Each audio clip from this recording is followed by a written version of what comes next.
Seguindo então, pessoal, agora que a gente já carregou os tiles e configurou as cores, é só efetivamente desenhar na tela. Para se fazer isso, existem três principais comandos de desenho. O mais utilizado é o Draw Tile.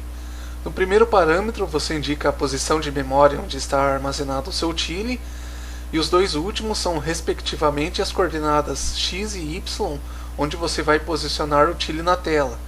As coordenadas dos comandos de desenho se orientam com a escala de um tile. O Draw Tile Sync é parecido com o Draw Tile, mas ele pode desenhar por si só mais de um tile. Os seus três primeiros parâmetros são iguais ao do Draw Tile, mas ele tem mais dois que são a largura e a altura. Aqui nesse exemplo, com valores 3 e 2 para a largura e altura, o comando vai desenhar 3 tiles na horizontal, pular a linha e desenhar mais 3 a partir do mesmo ponto inicial da linha de cima. O Draw Tile Sync 2 faz o mesmo que o Draw Tile Sync, com a diferença que ele desenha primeiro na direção Y para depois na direção X. E por isso a imagem a ser desenhada com esse comando deve ser renderizada fazendo-se a leitura inicialmente da direção Y e não da X.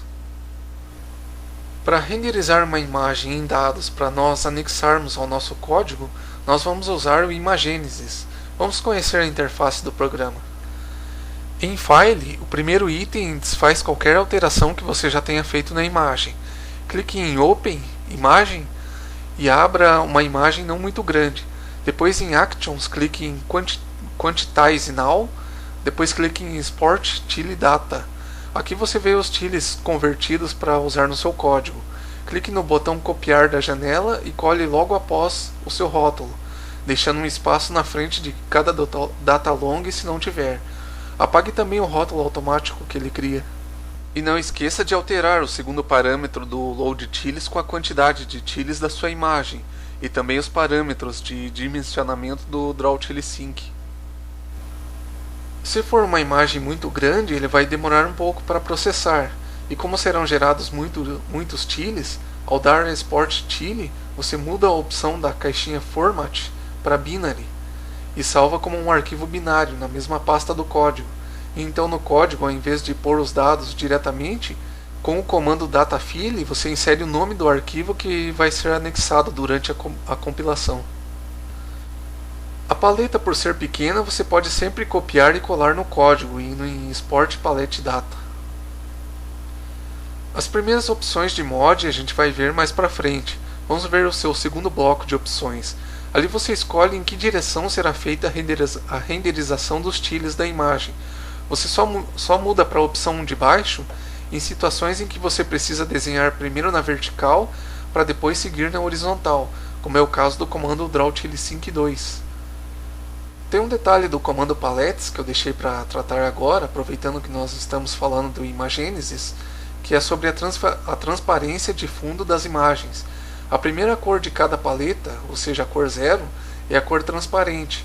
Como não dá para recortar o contorno das imagens, nós temos que apagar o que não faz parte do desenho, tornando a cor de fundo transparente.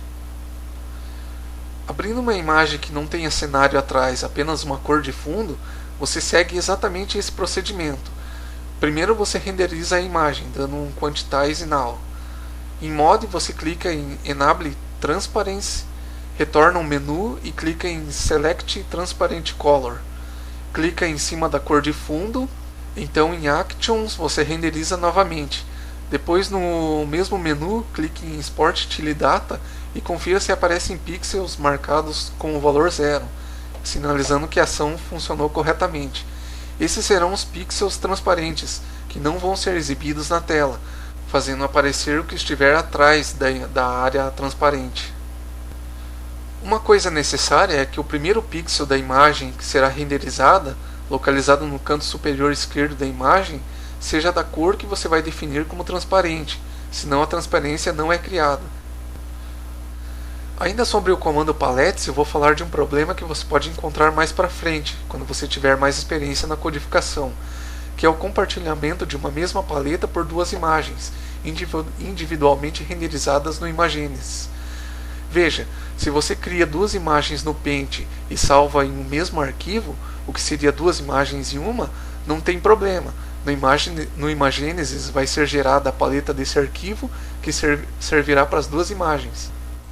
Paleta essa que vai sofrer uma pequena alteração para se adequar ao padrão de cores do Mega Drive, mas sem ficar completamente desconfigurada. Aí você acessaria cada uma pelo código utilizando o parâmetro de deslocamento de dados do LoadTiles. Mas pode acontecer a situação de você ter, por exemplo, vários quadros da animação de um personagem em que não é possível acessar todas elas com o parâmetro do deslocamento do LoadTiles, porque o seu valor máximo é 2047. Por causa desse problema, os quadros dessa animação teriam que ser divididos em 2 ou mais arquivos. Aí surgiria o problema do compartilhamento de uma paleta. Sendo 2 arquivos de imagem renderizados individualmente no Imagenesis, mesmo que as duas imagens tenham a mesma base de cor, vão ser geradas 2 paletas diferentes, com as mesmas cores, mas diferentes na ordem com que elas se apresentam.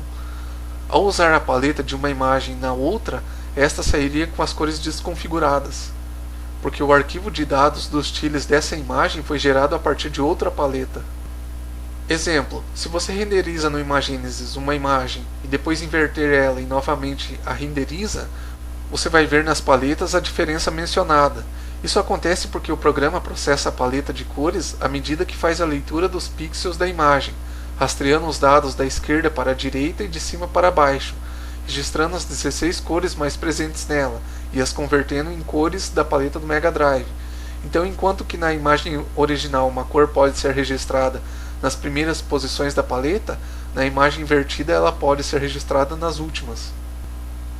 Então, para resolver esse problema e possibilitar que uma paleta sirva para vários arquivos de imagens individuais, primeiramente você confere se as várias imagens têm as mesmas cores da paleta que vai ser compartilhada. Em seguida, você cola e compila a paleta a ser compartilhada nesse código, que vai desenhar na tela esse tile mostrando as cores da paleta em ordem. Depois, com a janela padrão do Gens, não a maximizada, você dá um Alt Print Screen para capturar só a área do programa. E ao final, recorta e cola esse tile no canto superior esquerdo das suas imagens, forçando assim que o Imagenesis renderize a imagem com a ordem de cores da paleta que você deseja. Bom, na sequência dos vídeos a gente vai ver o que são sprites. Até lá!